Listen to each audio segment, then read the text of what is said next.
Looking at some of the travel locations today. Let's say you're heading off to the airport this morning. Steph's got you covered on the roadways. We're going to take a look at Pearson and Billy Bishop.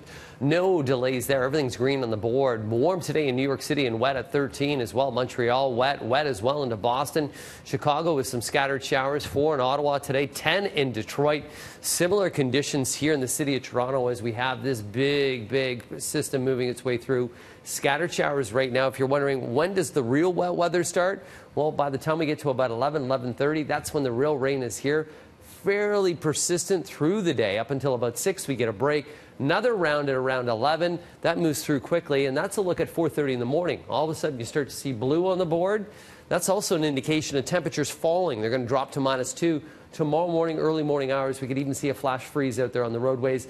Then we're into some lake effect flurries here in the GTA, all due to winds coming off Georgian Bay and Lake Huron. Temperatures today, 8 degrees is your high, 3 through your overnight. Then we take a look at tomorrow morning, early morning hours. +1 is where we top out at. We fall to -2, and really that's where we'll stay through the day. Winds tomorrow move to the northwest, 20 to 40. Westerly flow winds on Wednesday with a chance of flurries as well, and a daytime high of -4. Let's look at your warm, wet, windy Monday. Now over to news. Well, for commuters, we have an update now on that TTC problem on Line 1, Yonge University line. Full service has now resumed. There had been a delay because of a person on the track at Rosedale, but that person has now been removed and it is safe for trains to travel through once again. So you can still expect a bit of a backup while they get, of course, the regular service back up and running. So keep that in mind as well.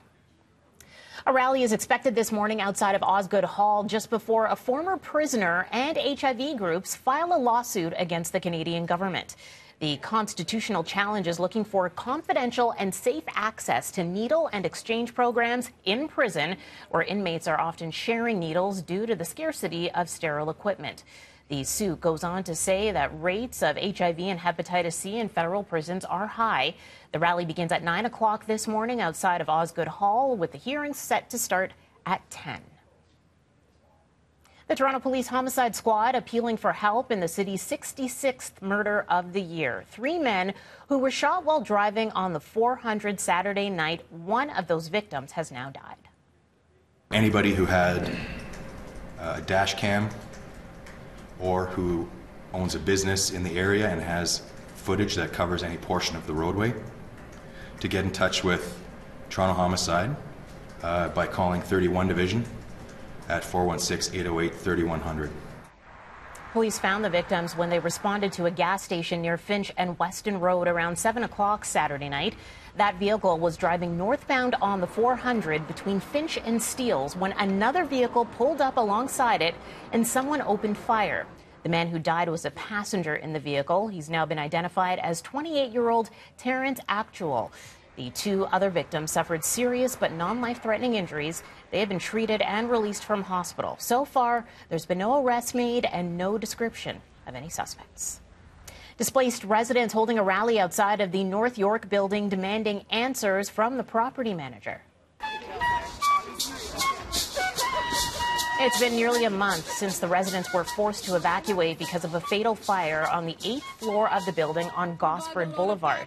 Since then, hundreds of residents have been without a home. With Christmas quickly approaching, yesterday, a group from the building was asking for better communication with the owners.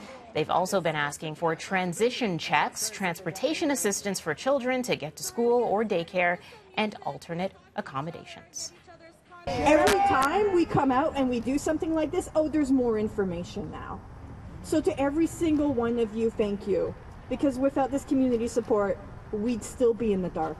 I feel a lot of the residents have been given a very unfair shake of things. People have been really taken advantage of, and they aren't getting the support they need from management.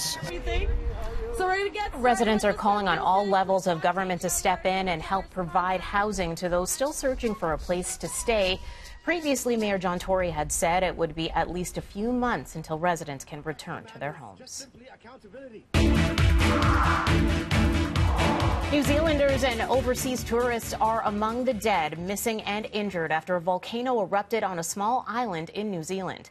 5 people are dead, but officials expect that death toll to rise. Video from New Zealand shows thick white smoke coming from the White Island. 23 people have been rescued, but the number of those unaccounted for is still unclear. Experts say it's New Zealand's most active cone volcano. New fires have flared up in the New Delhi factory where a major blaze broke out yesterday, killing 43 people. About 100 people had been sleeping in the factory when the fire started. The factory made school bags, and the area was littered with paper, cardboard, and other combustibles. The building was apparently operating without a license in a residential area. The factory owner is now under arrest. The World Anti-Doping Agency has slapped a 4-year ban on Russian athletes taking part in all major global sporting events. Russia is accused of fixing drug test results and deleting files pertaining to those tests. The ban will keep Russia out of competitions like the Tokyo Olympics next year, as well as soccer's World Cup in 2022. However, Russian athletes who can prove that they are not linked to the doping scandal will be allowed to compete under a neutral flag. Almost 6:38 here on BT. We'll send things downstairs to Roger and Mike for business.